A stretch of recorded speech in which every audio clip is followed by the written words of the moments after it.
할렐루야. 오늘 3부 예배 오신 여러분을 주님의 이름으로 축복합니다. 오늘 이 예배에 특별한 주의 은혜가 임할 줄 믿습니다.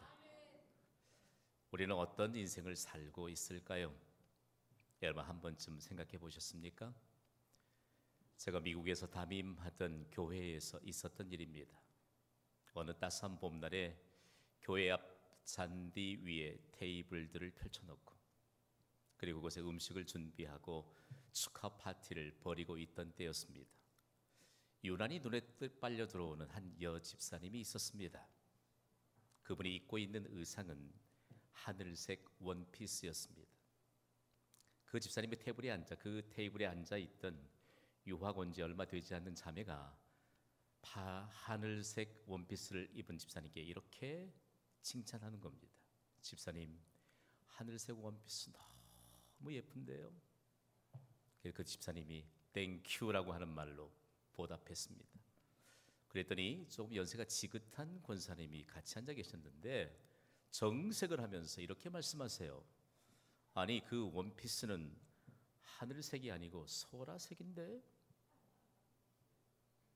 그랬더니 미국에서 태어나고 미국에서 자란 아주 젊은 여집사님이 이렇게 거드는 것입니다. 그 원피스의 컬러는 스카이 블루가 아니에요? 순간 말이에요. 이 한 사물을 두고 이 세계국의 언어가 갈등을 불러올 만한 그런 상황입니다. 여러분 이민 사회 좀 아세요? 언어의 이해력이 가장 결여된 부분이 있는 곳이 바로 이민교회, 이민사회입니다. 자기가 옳다고 생각하면 끝까지 옳아야 돼요. 그러면 세 사람이 갑작스런 그런 상황 가운데서 찾는 사람이 있습니다. 누구를 찾겠어요? 담임 목사 찾지요. 저한테 물어요. 목사님, 과연 이 원피스의 색깔이 어떤 것입니까? 긴장감이 맴돕니다. 누구 한 사람의 옳다고 말하면 그 뒷감당 못해요. 그래서 제가 잠시 마음을 가다듬고 미소를 지으며 세 분에게 이렇게 말씀드렸습니다. 세 분 다 옳습니다. 하늘색은 순수한 우리말이고 소라색은 일본말이고 스카이 블루는 영어입니다. 비로소 다 만족해요. 그러면 다시 교제가 시작됐는데 평상시도 조금 울퉁불퉁한 남자분이 계셨는데 그분이 불쑥 자리에서 일어나면서 아니 왜 우리말 두고 일본말 사용하냐고.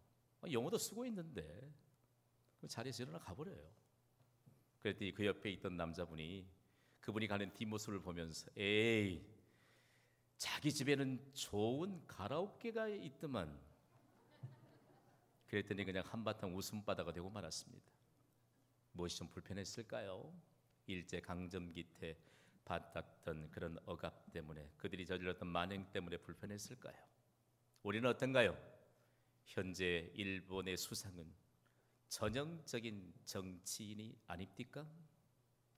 역사를 왜곡하는 그 모습을 보고 울분이 치밀어 오르는 것은 아닐까요?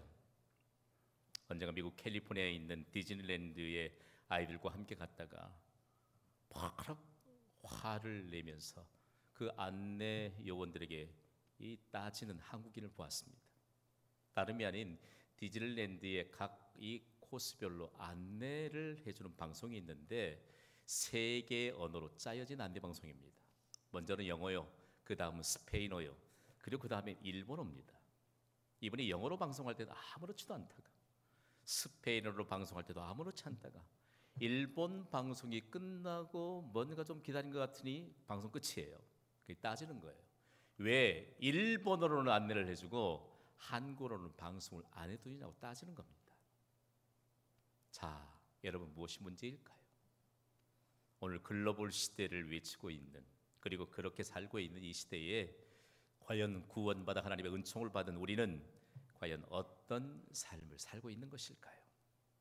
인류 역사는요, 원래 하나님의 선교의 역사에 의해서 지금까지 진행되어 온 거 여러분 아십니까? 이전까지만 해도 선교는 타 문화권에 가서 복음을 전하는 것이 선교다, 그렇게 선교학자들이 주장했습니다. 전도는 동일한 문화권에서 복음을 전하는 것이 전도라고 그렇게 주장했습니다. 그러나 지금은 아닙니다. 우리가 함께 예배를 드려도 우리 각기 다른 문화적인 배경을 가지고 있습니다. 모두 다 선교의 장벽을 뛰어넘어야만 우리가 하나 될 수 있고 한데 설 수 있다는 사실들을 아무도 부인할 수 없을 것입니다. 중요한 것은 오늘 하나님께서 우리에게 어떤 삶을 살아야 되느냐? 선교적인 삶을 살아야 한다. 그러면 선교적인 삶이 과연 어디로부터 그리고 무엇으로 증명되어야 할 것인가를 오늘 말씀을 통해서 우리에게 가르쳐 주십니다. 오늘의 본문에 등장하고 있는 매우 친숙한 인물이 있지요. 그 사람은 오늘 그의 12 아들들에게 축복하고 있는 야곱이라는 인생입니다. 야곱이 험난한 인생을 살았지만 그가 그 험난한 인생이 얼마만큼 하나님의 큰 은총을 입혀지면서부터 달라진 인생이었는가를 성경을 통해서 알 수 있습니다. 우리가 야곱이 누구인가를 알기 위해선 믿음의 조상으로 일컫는 아브라함에게까지 거슬러 올라가야 합니다. 아브라함을 믿음의 조상이라고 합니다. 믿음으로 하나님께 나오는 모든 사람들의 조상이 바로 아브라함이라고 말합니다. 왜 그런가요? 아브라함이 가졌던 믿음이 모든 믿는 자들이 가져야 될 믿음의 표본이기 때문입니다. 하나님은 믿음을 따라서 복을 주시는 줄 믿습니다. 그래서 아브라함과 함께 복을 받느니라라고 하나님이 말씀합니다. 아브라함이 어떤 믿음의 표본을 가졌나요? 하나님이 100세 얻은 아들 그의 독자 이삭을 어느 날 하나님께서 모리아에 있는 한 산에 가서 거기서 불에 태워 번제로 하나님께 드리라고 말합니다. 그 말에 아브라함은 순종합니다.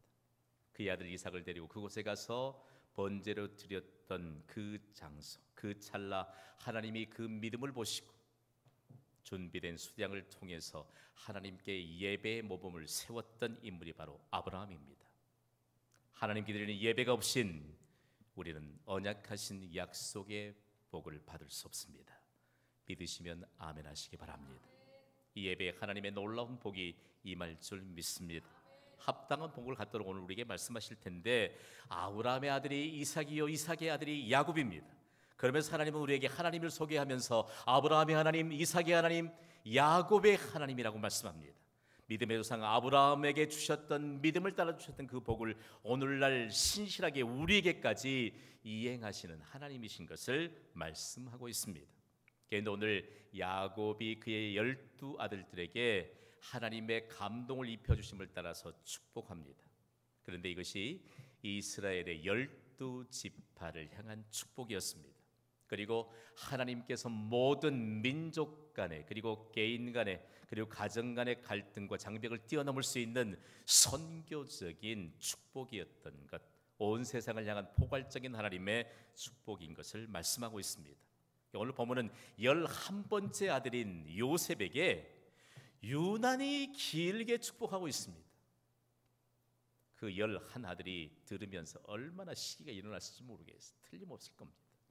그런데 그 축복의 말씀이 온 세상을 향한 포괄적인 하나님의 예언적인 복이요, 그리고 오늘날 아브라함과 함께 복을 받게 될 우리에게 주신 복이라는 말씀입니다.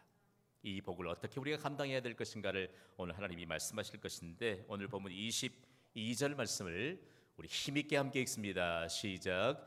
요셉은 무성한 가지 곧 샘 곁에 무성한 가지라 그 가지가 담을 넘었도다. 아멘. 이 한 절만 가지고도 얼마만큼 우리에게 헤아릴 수 없는 하나님의 복을 주셨는가를 알 수 있습니다. 요셉이 받은 복은요, 풍성한 열매를 맺는 인생입니다. 하나님이 어떻게 풍성한 열매를 보장하고 있느냐? 무성한 가지라고 말합니다. 제가 무성한 가지라고 하면 여러분은 열매 맺는 가지라고 말씀해 주세요. 무성한 가지. 자, 과일나무가 심겨졌는데 가지만 이파리만 무성하면 뭐합니까? 열매를 맺어야죠. 히브리 원문에도 그리고 다른 영어 번역본에도 열매 맺는 가지라고 명확하게 원문의 의미를 드러내고 있습니다. 이 열매 맺는 가지라고 하는 것은 과연 어떤 의미일까요? 여기에 열매를 맺는다라고 하는 것은요, 아주 독특한 의미가 담겨 있습니다. 누가 지금 옆에 계시나요? 좀 표정을 바꾸셔야 할 것 같은데 환하게 웃으시면서 3초만 바라봐요. 시작. 저를 바라보세요. 처음부터 예배를 좀 그렇게 드리시지. 여기 열매를 맺는다고 하는 것은요, 보아도 그 열매를 보기만 해도 만족이 만다는 것입니다. 그리고 그 열매를 따서 먹으면 더 큰 만족이 임한다는 뜻입니다. 하나님이 우리에게요, 하나님의 형상과 모양으로 우리를 지으시면서 우리가 가는 곳곳마다 이런 만족을 주도록 지으신 거 여러분 아세요? 요셉에게 이 복을 부어주시면서 우리에게 얼마나 큰 만족을 주는 인생인가를 확인하도록 요셉에게 너는 무성한 가지, 열매 맺는 가지다, 보아도 그리고 먹어도 만족을 주는 열매 맺는 인생인 것을 가르쳐주고 있습니다. 요셉을 첫 번째 열매 맺는 가지라고 할 때 우리에게 준 메시지가 있습니다. 함께 선포하시지요. 축복의 전달자. 여러분은 축복의 전달자로 사십니까? 복인 줄 믿으시기 바랍니다. 대단히 중요해요. 다음으로는 똑같은 내용이 반복됩니다. 샘 곁에 무성한 가지라. 여기도 마찬가지로 솟아나는 샘 곁에 있는데 열매를 맺는 가지라고 말합니다. 지금 우리야 수도꼭지만 틀면 물이 콸콸 쏟아져 나오는 이 풍성한 물이 있는 이곳에 사는 그러면서 물에 대한 갈증이 없잖아요. 그러나 고대 근동 지방 그리고 팔레스틴 지역엔 물이 아주 귀합니다. 솟아나는 샘물은 생명입니다. 여기에서 말하는 샘은 생명의 원천입니다. 그리고 축복의 원천입니다. 그러면서 요셉에게 생명의 원천이요 축복의 원천이다. 왜냐하면 샘물이 없으면 과실이 열매를 맺을 수 없고, 샘물이 없으면 가축들이 생명을 유지할 수 없고, 더욱이 사람도 생명을 유지할 수 없기 때문에 생명의 원천이요 너는 축복의 원천이라고 요셉에게 축복하신 것입니다. 그러면서 샘 곁에 있는 열매 맺는 가지라고 하는 축복은 하나님이 주신 복은 마르지 않는다는 것입니다. 여러분 이 사실을 믿습니까? 시편 1편 3절에는 이렇게 증거합니다. 함께 읽습니다. 시작. 그는 시냇가에 심은 나무가 철을 따라 열매를 맺으며 그 잎사귀가 마르지 아니함 같으니 그가 하는 모든 일이 다 형통하리로다. 아멘. 예레미야 17장 7절로 8절엔 우리를 더욱 감동의 동안으로 몰아넣습니다. 읽습니다. 시작. 무릇 여호와를 의지하며 여호와를 의뢰하는 그 사람은 복을 받을 것이라. 그는 물가에 심어진 나무가 그 뿌리를 강변에 뻗치고 더위가 올지라도 두려워하지 아니하며 그 잎이 청청하며 가무는 해에도 걱정이 없고 결실이 그치지 아니함 같으리라. 아멘. 새기세요. 하나님은 우리에게 복을 주시면서 복의 원천으로 우리에게 언약하셨습니다. 우리가 하나님으로부터 받은 복은 마르지 않습니다. 다만 문제가 되는 것은 우리의 믿음인 것이죠. 그런데 이 샘 곁에 풍성한 열매를 가지에 대해서 말씀하시면서 하나님은 우리에게 경고의 메시지를 주셨습니다. 바로 그 가지가 담을 넘었다는 것입니다. 우리가 하나님으로부터 복을 받았는데 우리에게 가둬두어서는 안 됩니다. 그 가지가 담을 넘었도다. 풍성한 열매를 맺은 가지, 보아도 먹어도 만족을 주는 그 열매를 맺은 탐스런 가지들이 내 담장을 넘었다고 말합니다. 그건 하나님이 명확하게 현 시대에도 명확하게 법적인 근거에 대해서 말씀하셨습니다. 우리 집에 과일나무가 심겨졌는데 담장, 이웃집의 담장 너머로 가지가 뻗어서 이웃집 담장의 영역에서 과실을 맺어 있다면 그 과일의 소유권이 누구에게 있습니까? 이웃집에게 있습니다. 이웃집에 심겨진 과실나무가 자라서 열매를 맺어 우리 집 담장을 넘어왔다면 그 과일의 소유권은 내게 있습니다. 하나님이 말씀합니다. 오늘 우리가 현재 이 한반도에서 하나님 앞에 영광스러운 예배를 드리면서 하나님이 이 언약하신 축복의 메시지를 받을 수 있는 것, 우리 자손대대로 보장된 하나님의 약속을 누릴 수 있는 것은 이처럼 하나님께서 그 가지가 담장을 넘었던 요셉에게 주셨던 그 약속의 말씀을 신실하게 이행했던 선교적 삶을 살았던 이와 같은 믿음으로 말미암아 이곳에 임한 것임을 우리는 잊어서는 안 될 것입니다. 그러면서 다음으로 요셉이 받았던 복이 무엇인가에 대해서 아주 하나님은 확증적인 하나님의 이 역사심에 대해서 우리에게 말씀합니다. 다음으로 요셉이 받은 복은 전능자의 복입니다.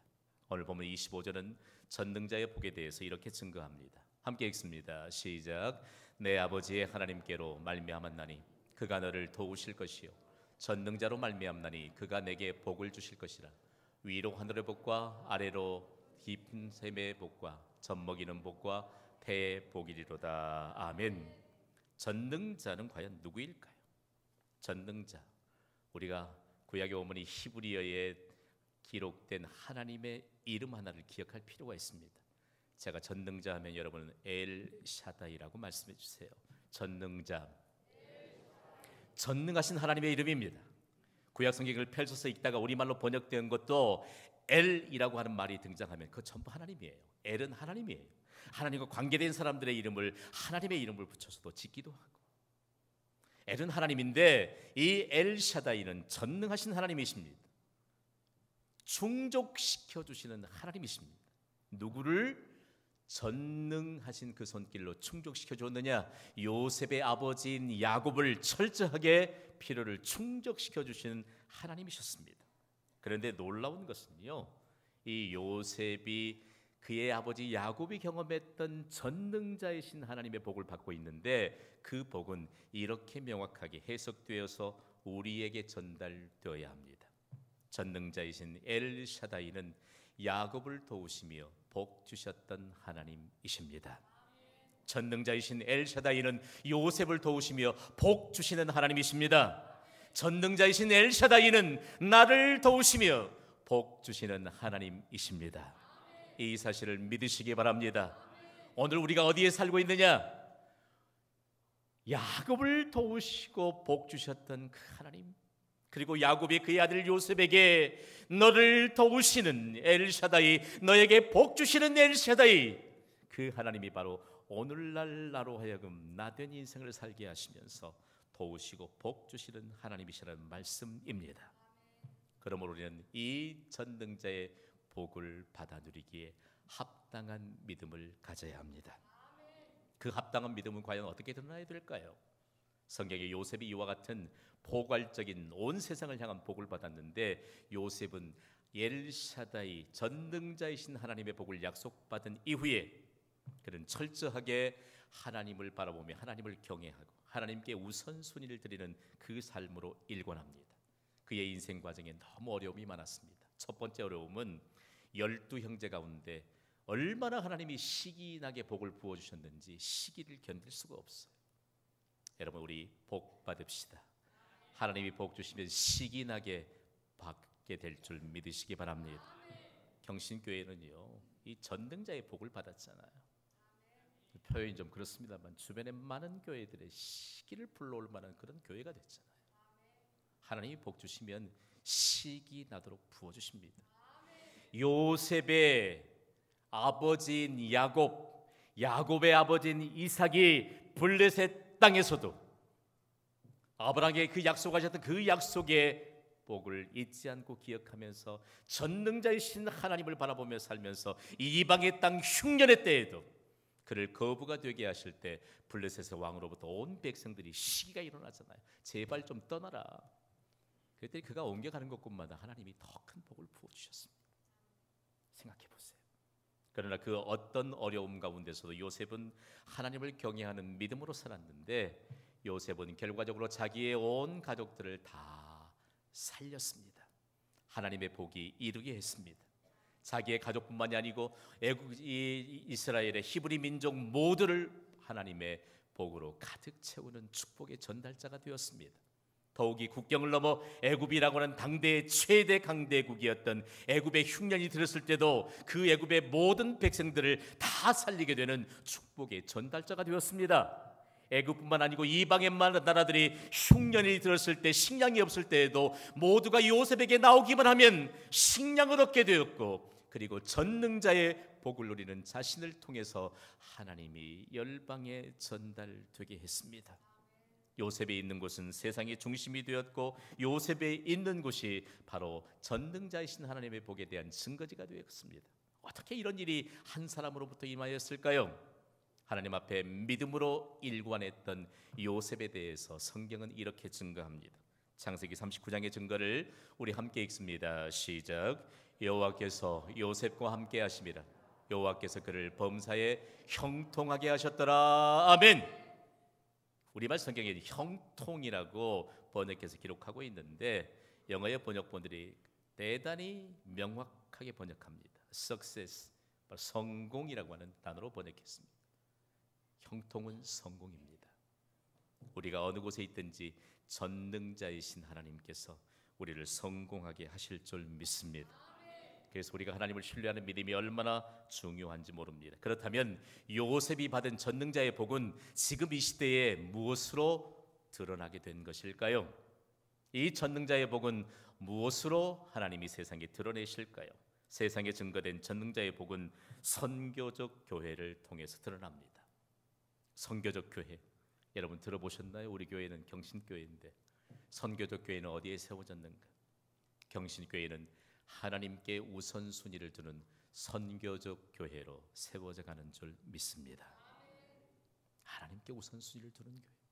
하나님의 우선순위가 교회의 무엇인가? 바로 우리 교회의 울타리를 넘어서 주 예수 그리스도의 이름으로 우리에게 주신 복을 마음껏 가지가 담장을 넘듯이 보아도 먹어도 만족을 줄 수 있는 세상을 향한 하나님의 축복의 전달자가 되는 이 축복의 기관이 바로 선교적 교회입니다. 선교는 사람이 하는 것 아닙니다. 선교는 하나님이 하시는 줄 믿습니다. 우리 생각으로 적당히 모으고 또 계획해서 하는 게 아니고요. 하나님의 선교 삼위일체 하나님이 주체가 되어 담장을 넘게 하시는 하나님의 선교가 시행되는 교회가 바로 선교적 교회입니다. 선교적 교회가 가장 모범적으로 세워진 대륙이 바로 북미 대륙입니다. 미국입니다. 저는 미국 교회사를 연구하면서 미국 교회 성도들의 삶을 깊숙하게 들여볼 수 있는 기회가 참 많았습니다. 얼마나 감사한지 몰라요. 그들이 이 한반도 땅 조선 땅에 맨 처음 선교사를 파송하잖아요. 아펜젤러 그리고 언더우드를 파송하는데 우리 한국의 기독교의 처음 역사를 바로 개신교 선교사는 이 두 사람으로 이 역사를 정리합니다. 1885년 4월 5일은 부활주일입니다. 이 부활주일에 두 선교사가 지금의 인천항이 그때는 제물포항으로 불렸는데 제물포항에 입항했을 때 얼마나 이 조선의 풍경이 참 마음이 아팠는지 모릅니다. 어떤 일인지 한국 사람들은 모두 다 흰색 옷을 입고 있더래요. 여자들의 모습은 볼 수가 없고 이상하게 거추장스러운 이 모습을 하고 있는데 거기에서 소망의 빛은 없고 너무 동떨어진 너무 문화적인 배경이 다른 그런 땅에 도착했을 때 아펜젤러는 하나님 앞에 맨 처음 이런 기도를 했습니다. 함께 읽어볼까요? 시작. 주여, 우리는 부활의 아침에 이 땅에 도착하였습니다. 예수님의 부활의 권세와 능력으로 예수 그리스도를 모르고 죽어가는 이 민족에게 빛을 비추소서. 아멘.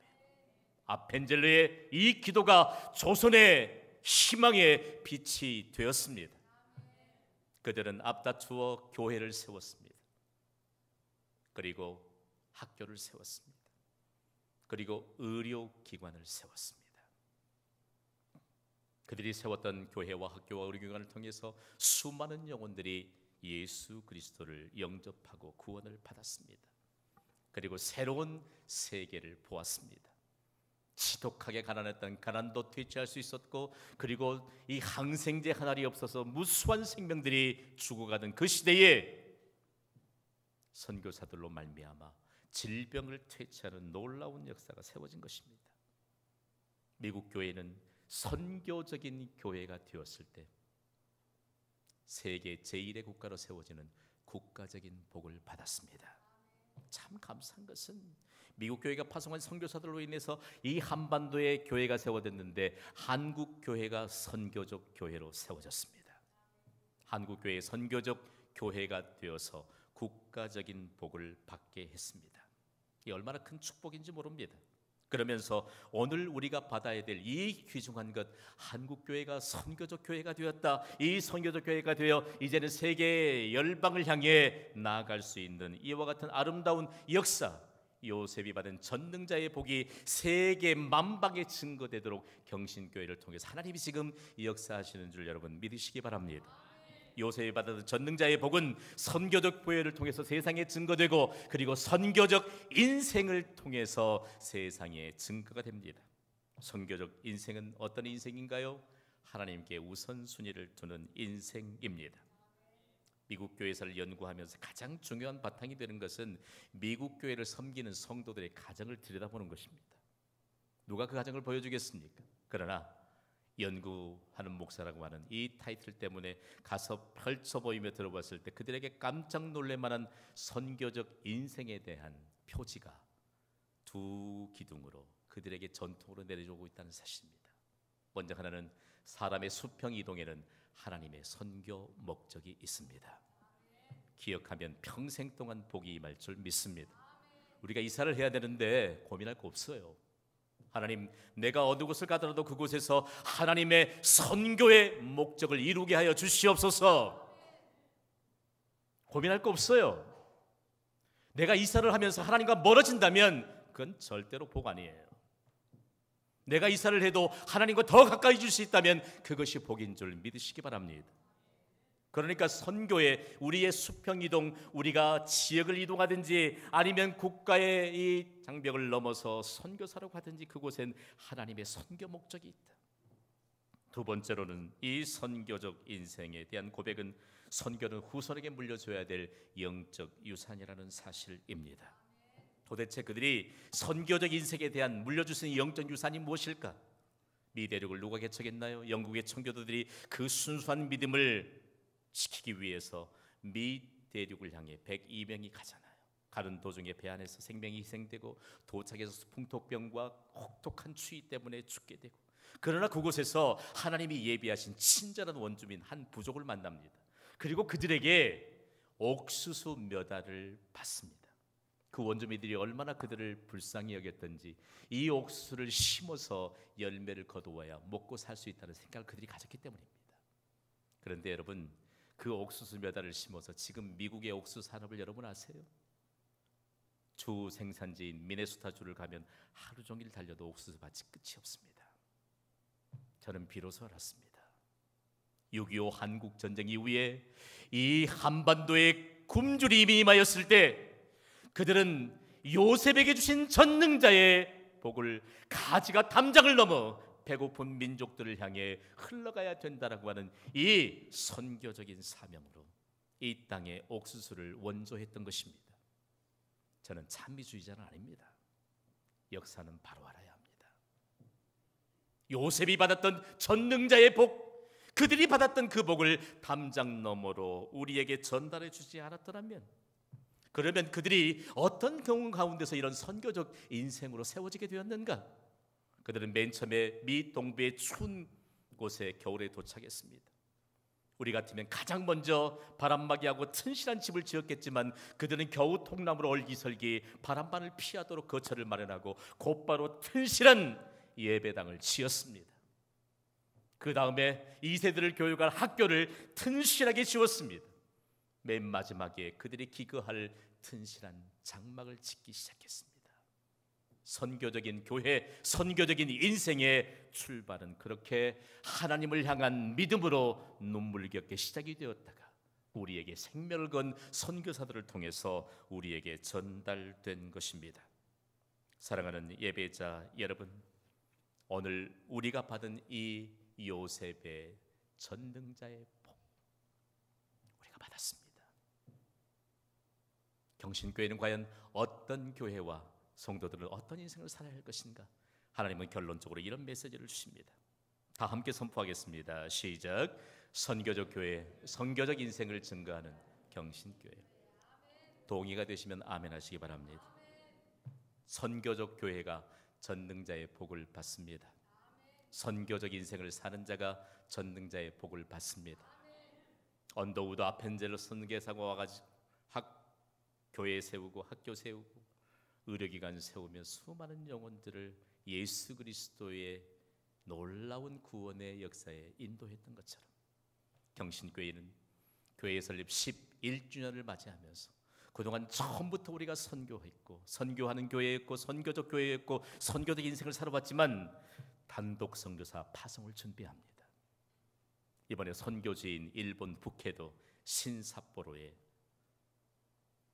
말씀을 들고 제가, 그리고 정신의학 강좌 금학을 가지고 이영영 장로님이, 요리 강좌를 가지고 김영희 원사님이 선교사로 쓸 것입니다. 수많은 영혼들, 아직도 암울한 세계에 갇혀 있는 그 답답한 인생들을, 그 어둡고 검은 인생의 장막을 거두어 주시고 밝은 그리스도의 빛을 그들에게 비춰 주시는 놀라운 은혜가 임할 줄 믿습니다. 하나님이 우리에게 어떤 하나님의 역사를 이루느냐? 작은 옥수수 몇 알이 전 세계에 굶주린 자들을 향해 나아가는 것처럼 오늘 이 시대의 대한민국은 쌀이 너무 많이 돌아가요. 그 쌀을 어떻게 주체할 수가 없어서 썩어져 가더라도 그것만을 어떻게 고집하며 쌓아놓고 있는 이 시대를 바라보면서 대한민국 국민의 한 사람으로서 여러분 어떻게 생각하십니까? 배고픈 자들에게 흘려보내야 되지 않을까요? 우리에게 좀 사상이 다르고 상식선을 넘어섰다고 해서 굶주린 배를 움켜쥐고 있는 자들을 향해 그대로 있어야 할까요? 우리가 미국의 원조를 받을 때 우리가 미국에 해주었던 것이 무엇입니까? 알지도 못하는 시대. 이 시대의 이념이 다르고 사상이 다르고 그리고 우리가 자라온 배경이 다르다 할지라도 여러분, 복음으로 얼마든지 하나 될 수 있는 줄 믿으시기 바랍니다. 하나님이 요셉에게 전능자의 복을 주신 것은, 우리에게도 전능자의 복을 주신 것은 가지가 담장을 넘어서 모든 이에게 보아도 먹어도 만족을 줄 수 있는 하나님의 축복을 전달하도록 주신 은혜인 줄 믿습니다. 이 은혜를 감당하며 선교적 교회, 선교적 인생으로 하나님 보시기에 가장 합당한 교회, 가장 합당한 인생이 되어 전 세계가 우리의 복음의 활동 무대가 되는 은혜가 우리와 우리 자손 대대로 임하게 되기를 주님의 이름으로 축원합니다. 우리 함께 찬양하겠습니다. 오늘 받은 말씀을 마음에 새기면서 나는 담장 너머로 뻗은 나무, 이 찬양을 부르면서 하나님 앞에 믿음으로 나가기를 원합니다.